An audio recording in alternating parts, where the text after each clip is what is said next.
Good morning, students.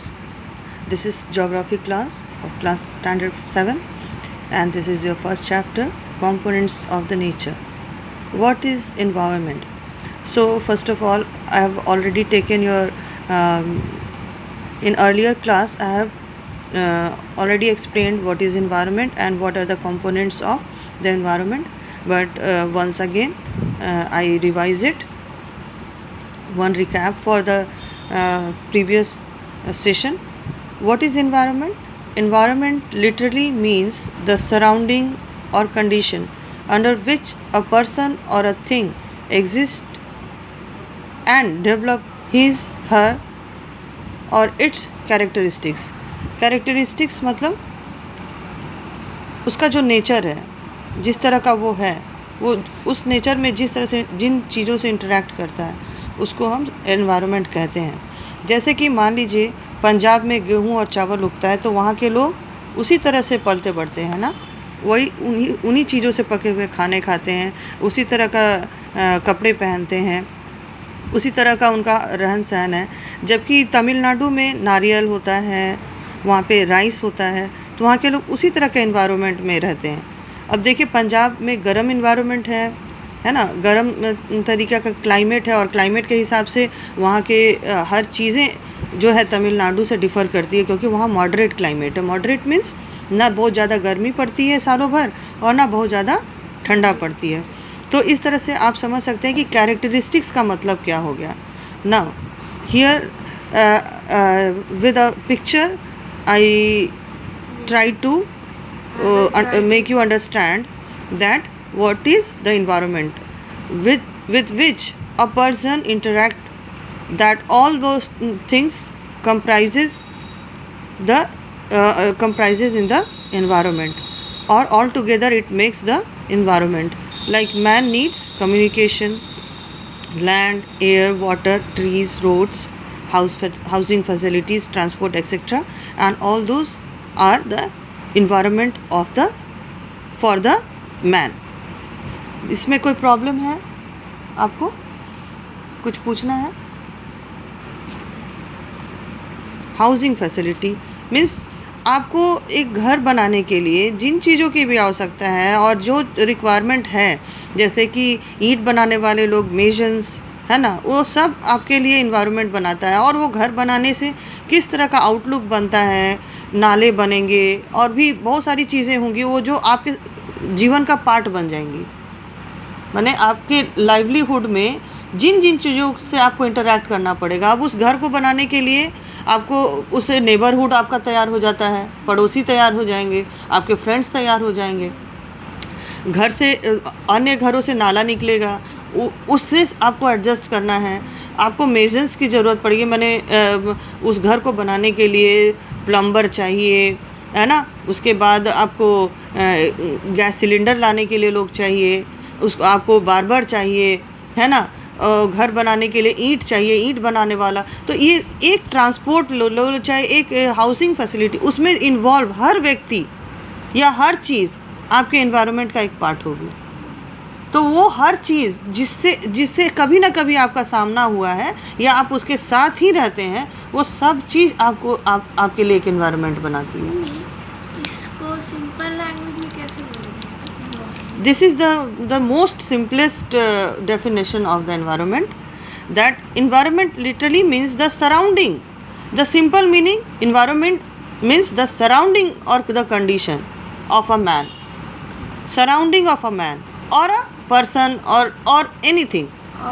It's मतलब जानवर, कोई भी लिविंग थिंग्स है ना, कोई भी लिविंग थिंग्स, चाहे वो हिज हो, हर हो, या माने कोई लड़की हो, लड़का हो, या कोई जानवर हो या इंसेक्ट हो, उसके सराउंडिंग जो उसके आसपास में जो भी चीज़ें हैं वो सब इन्वायरमेंट बनती हैं, कहलाती हैं. समझ में आया? चाहे वो हवा हो, पानी हो, बारिश हो, है ना, आपको मछली खाते हैं तो जलीय जीव भी आपके इन्वायरमेंट में आ जाएंगे, है ना. तो ये क्लियर हो गया. Next, components of the nature. तो components I have already taught you that components are those things by without which we cannot imagine to we cannot imagine that thing will be appeared on the earth. Means यदि आपको एक चाय पीनी है तो बिना चाय पत्ती, चीनी, दूध और पानी के आप सोच भी नहीं सकते हैं कि चाय बनेगी। उसके लिए और भी चीज़ ज़रूरत है, गैस का चूल्हा ज़रूरत है, हैं? आपको पैन की ज़रूरत है, आपको चाय छन्नी की ज़रूरत है, स्ट्रेनर की ज़रूरत है ना। तो आप सोच सकते हैं कि इसके बिना आपका काम चल जाएगा, चाय पी लेंगे। तो उन चीज़ों एसेंशियल कंपोनेंट तो ऐसे चाय पत्ती, चीनी और दूध और पानी है। बिना दूध के भी बन जाएगा, काला चाय बन जाएगा, लेकिन चाय पत्ती, चीनी के भी बिना बन जाएगा, लेकिन बिना चाय के बन पाएगा क्या? बिना चाय पत्ती के तो चाय बनेगी नहीं, बिना पानी के तो चाय बनेगी नहीं। तो पानी और चाय पत्ती तो उसका एसेंशियल कंपोनेंट हो गया। And other all components makes the are the components, means उसके बिना, वो थिंग के बिना वो चीज़ बन नहीं सकती। तो नेचर क्या चीज़ है? नेचर कहते किसको है? इन सब के माने कॉम्पोजिशन को। कॉम्पोजिशन मतलब जिससे वो बना हुआ है, उसका mixture of hydrosphere, lithosphere, hydrosphere, atmosphere and biosphere. The mixture of these components is called nature. प्रकृति क्या है? वो एटमॉस्फेयर है, और केवल एटमॉस्फेयर तो है नहीं, वो लिथोस्फीयर भी है, और लिथोस्फीयर भी केवल नहीं है, वो हाइड्रोस्फीयर भी इंक्लूड करती है। इसमें से एक भी पार्ट को हटा दो तो वो नेचर नहीं कहा जाएगा। जैसे लिथोस्फीयर में सारे क्या कहते हैं, आपको पहाड़, ज़मीन सब आएंगे, ज़मीन के ऊपर दिखने वाली हर चीज़ आएगी। एटमॉस्फेयर में हवा में पाए जाने वाले हर चीज़ पाई जाएगी। हाइड्रोस्फीयर में दुनिया में जितने भी पानी आप देखते हैं, चाहे वो ज़मीन के नीचे हो या ज़मीन के ऊपर, वो सब चीज़ आपको हाइड्रोस्फीयर में आता है। और बायोस्फीयर में हर जीव आता है जिसमें प्राण है, चाहे वो इंसेक्ट हो, या तो बड़ा हाथी हो, या ह्यूमन बीइंग हो, या प्लांट्स हो, हर चीज़ वो बायोस्फीयर में इंक्लूड होता है। हाँ, the components of nature is also can be called the major domains of the earth. Domains या sphere, major spheres of the nature. Understood? Okay. अच्छा, तो कंपोनेंट्स ये आपको याद करना होगा। If anybody ask what are the components of the nature, तो your answer should be there are 4 components of the nature: lithosphere, atmosphere, hydrosphere and the biosphere. So let's go to the next topic: changing landform of our earth. In this chapter we will study about the landforms or the lithosphere, means the first part of the nature, lithosphere. We will study about this. Okay? आपको इसमें क्या पढ़ना है? Lithosphere के बारे में पढ़ना है, ठीक है? सो आप लोग इधर उधर मत देखिए, just concentrate what I am teaching. Okay? Changing land, what the fact, इसके पीछे ये टॉपिक के अंदर एक फैक्ट जान लीजिए। Earth is the only planet which has life. ये आप लोग बहुत पहले से जानते हैं। In early classes also you have studied that earth is a unique planet, earth is a only planet which have life, means other planet, the other 7 planets don't have life. Why it has life? Because it has the favorable conditions like right climate, right temperature, air बहुत जगह पे oxygen नहीं पाया जाता है, तो कहीं पे गर्मी ज़्यादा है तो कहीं ज़्यादा ठंडा है ना, और कहीं पे पानी नहीं पाया जाता है। लेकिन प्लैनेट अर्थ में अच्छा टेम्परेचर भी है, फेवरेबल टेम्परेचर है, क्लाइमेट अच्छा है, उसके बाद आपको ग्रेविटी है, उसके बाद एयर है, ऑक्सीजन है और पानी भी पाया जाता है। ये सब मिलके जीवन लाइफ सपोर्टिंग है। Okay, and it is essential for the survival of the people. So we can say all favourable condition are there because what? Earth has life, and that's why, because Earth has life, Earth is only planet which has life, That's why it is called the unique planet. Now, landform. We will study about the landform. Changing landforms of the earth. So, यहाँ पर आप देख रहे हैं कि changing क्या, बदलाव क्या में, किसके बारे में आप पढ़ने जा रहे हैं, किसके बदलाव के बारे में पढ़ने जा रहे हैं, लैंडफॉर्म, लैंडफॉर्म के बारे में. तो क्या landform, what do you mean by landforms? What do you mean by landforms? The place where The place we we can can walk. walk, but that is called the land, not the landforms. Landforms मतलब जमीन कितने प्रकार के हैं, जिनको जितने प्रकार के दुनिया में ज़मीन पाए जाते हैं उनको हम कहते हैं, ज़मीन को नहीं कहते हैं, जैसे plain. लैंड को नहीं कहते हैं. We can not say land as a land form. Like एक ह्यूमन को आप ह्यूमन बीइंग कह सकते हैं, लेकिन वो भी तो कई तरीके के होते हैं ना. कोई लंबा होता है, कोई आदमी नाटा होता है, कोई आदमी गोरा होता है, कोई आदमी काला होता है ना, होता है कि नहीं? तो वो भी तो डिफरेंट काइंड्स के होते हैं. वैसे ही हमारा लैंड भी जो है वो डिफरेंट काइंड्स का है, and those kinds are called the forms, land forms. Okay, जैसे plains. सो तो the outlook of the earth surface.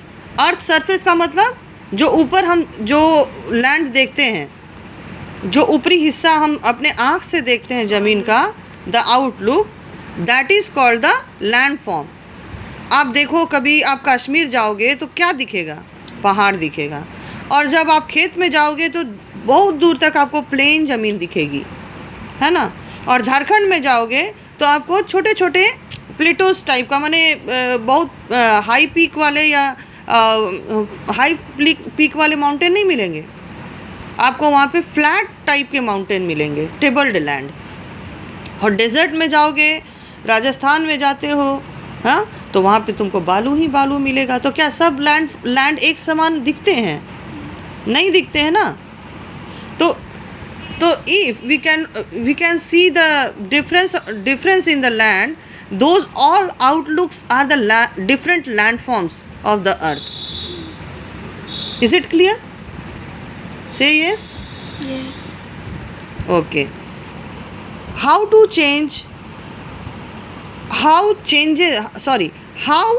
changes takes place on the earth surface. अब question is that कि जो हमारे लैंडफॉर्म्स हैं ये डिफरेंट हो कैसे गए, इनमें ये तरह का अलग अलग तरह का चेंजेस आया कैसे?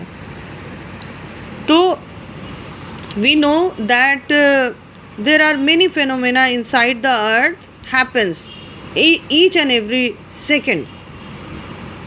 हर घड़ी ज़मीन के भीतर कुछ ना कुछ हलचल होती रहती है, and that cause volcanoes, earthquakes and natural volcanoes, earthquake and the different phenomena regarding the earth, means the earth crust.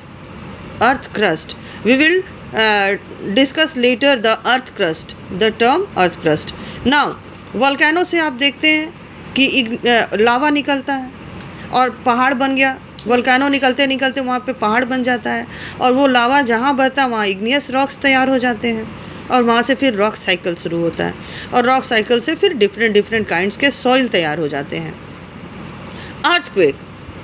Earthquake से सुनामी आती है. अर्थक्वेक से ज़मीन ऊपर हो सकता है, कुछ नीचे हो सकता है. जैसे कि मान लो कभी कभी क्या होता है कि इस डायरेक्शन में हमारा टेक्टोनिक प्लेट्स, हमारे डिफरेंट 7 मेजर टेक्टोनिक प्लेट्स होते हैं. टेक्टोनिक प्लेट्स हमारा जो हमारा जो अर्थ क्रस्ट है, जो ऊपरी हिस्सा है, ये 7 टुकड़ा और बहुत सारा माइनर प्लेट से तैयार है. ये पूरा एक नहीं है, ये टुकड़े टुकड़े में. और ये क्योंकि अंदर जो ये जो भीतर का हिस्सा है, इसको छोड़कर ये लिक्विड में है। तो जैसे मान लो एक लिक्विड जेल के ऊपर कोई बिस्किट रख देता है डिफरेंट टाइप का, उस टाइप से अर्थ है। और मान लो कि कुछ भी होगा तो ये हिलेगा ना, ये जेल तो हिलता रहेगा। इसका ये जो हमारा अर्थ क्रस्ट है इसका बेस ही ढीला है, लिक्विड में है, तो ये हिलता रहेगा। समझ में आ रहा है? तो ये बिस्किट क्या करेंगे, आपस में एक दूसरे से टकराएंगे ना, टकराएंगे कि नहीं? तो ये क्या होता है, जस्ट ऊपर नीचे, जैसे दो प्लेट्स के भीतर ऐसा मूवमेंट हो सकता है या ऐसा मूवमेंट हो सकता है। एक प्लेट इधर जाएगा तो एक प्लेट इधर जाएगा, एक प्लेट ऊपर जाएगा तो एक प्लेट नीचे जाएगा, और इस तरह का मूवमेंट होता रहता है। इससे क्या होता है कि अर्थक्वेक आता है। यदि वो एक दूसरे से टकरा गए, ठीक है, एक टक्कर खा गए, तो अर्थक्वेक आता है। समझ में आया? तो अब समझ में आ रहा है आपको? तो इस तरह से क्या होगा कि मान लो ये वाला मूवमेंट होता है कि ये प्लेट ऊपर गया और ये प्लेट नीचे आ रहा है, ये परमानेंट टकराया और परमानेंटली ये थोड़ा सा ऊपर ही रह गया हमेशा के लिए। तो क्या होगा, ये क्या होगा, ये जो है अपलिफ्ट हो जाएगा। ये जो है ज़मीन के सरफेस से हमेशा के लिए ऊपर हो गया और ये ब्लॉक माउंटेन बनाता है। ठीक है, अब ये वाला जो मूवमेंट है, नेक्स्ट मूवमेंट देखिए, ये वाला मूवमेंट, मान लीजिए इसमें क्या होता है कि ये इधर जा रहा है और ये इधर जा रहा है, अचानक से ये टकरा गया और ये जो है ये इसके ऊपर चढ़ गया, ये प्लेट इसके ऊपर हमेशा के लिए चढ़ गया, ये प्लेट के ऊपर ये चढ़ गया, तो ये क्या होगा, ये जो हिस्सा है ये पहाड़ बन जाएगा। और यही वाला जो मूवमेंट है ये हिमालयन माउंटेन बना है। इस पे क्या है, हमारा जो हिमालय का माउंटेन है, हिमालय रेंज, वो इसी तरह से बना हुआ है। इसमें क्या हुआ, एक प्लेट नीचे चला गया है और एक प्लेट जो है ऊपर चला गया है, जिसके वजह से एक साइड से हिमालय स्टिफ है और एक तरह से ढलान है, उसमें स्लोप है। तो ये सब क्या से बना है, सब ये टेक्टोनिक प्लेट्स के मूवमेंट से बना हुआ है। Hope you understood this. उसके बाद है ग्रेडेशन। क्या होता है कि कभी कभी ये डिनडेशन से आपको समझ में आएगा। डिनडेशन का मतलब होता है कि जैसे आइस ग्लेशियर्स मूव करते हैं। मान लो यहाँ से ग्लेशियर का मतलब क्या होता है, रिवर ऑफ आइस। बहुत भारी मात्रा में आइस जो है नीचे सरकता है तो उसको हम ग्लेशियर बोलते हैं। ठीक है, तो ये ग्लेशियर जब चलते हैं तो वो रॉक्स को क्या करते हैं, घसते रहते हैं, है ना। उसमें क्या होता है, इरोजन होता है ना। और वो जो इरोजन होता है, वेदरिंग होता है। वेदरिंग मतलब ब्रेकिंग डाउन ऑफ रॉक्स। ठीक है, तो जो वेदरिंग और इरोजन होता है थ्रू वाटर बॉडीज और the glacier, that is called the denudation. And the gradation means ये मान लो कि बहुत सारा कैरी करके लाया सॉइल एंड रॉक्स, तो ये गड्ढा को क्या करेगा, धीरे धीरे करके भर के उसको क्या कर दिया, प्लेन कर दिया। तो ये जो गड्ढा था अब ये प्लेन बन गया, तो इसको क्या कहेंगे, ग्रेडेशन कहेंगे। एंड इरोजन का मीन्स हो गया बाय एयर, वाटर और विंड और हीट। जब ऊपर का सॉइल जो है कट के बह जाता है, निकल जाता है, तो उसको हम क्या कहते हैं, इरोजन कहते हैं, सॉइल इरोजन कहते हैं। और इस तरह से मान लो कि कोई भी नेचुरल प्रोसेस से मान लो कि कुछ बाढ़ आता है, वो गड्ढा कर दिया कहीं, और मान लो नदी जो है वो मिट्टी लाके गड्ढे को भर दी, तो ये इससे क्या होता है, ये जो डिग्रेडेशन हुआ या ग्रेडेशन हुआ, ये सब क्या करता है, the outlook of the earth changes. इसी तरह से पूरा अर्थ का जो सरफेस है वो क्या करता है, अपना रूप को बदल लेता है। And that is called the changing landforms of earth. और इसी के वजह से देखिए the outlook, how many kinds of earth form you can see. The different land forms are mountain, plains, plateaus, desert, delta, coastal region and all. ठीक है, अब ये दो माउंटेन है, ये तो किसी प्रोसेस से ही बना, अर्थक्वेक से बना। प्लेन्स कैसे बना, ग्रेडेशन से बना। कोई गड्ढा होगा तो भर गया, कोई बड़ा चीज़ होगा तो धीरे धीरे कटते चला गया, है ना। मान लो इस तरह का ज़मीन है, ठीक है। अब ये आया, इसको काटते चला गया, पानी आया, इसको काटते चला गया और इसको भरते चला गया। अब क्या हो गया, ये प्लेन लैंड बन गया। तो ये जो पहाड़ था और ये गड्ढा था, ये भर के क्या हो गया, प्लेन बन गया। तो नया लैंड फॉर्म बन गया, ये चेंज हो गया। तो इसी तरह से इन तीनों प्रोसेसेस से क्या बनता है, डिफरेंट डिफरेंट लैंड फॉर्म्स बनते रहते हैं, चेंज आता रहता है। आपको होपफुली समझ में आया है।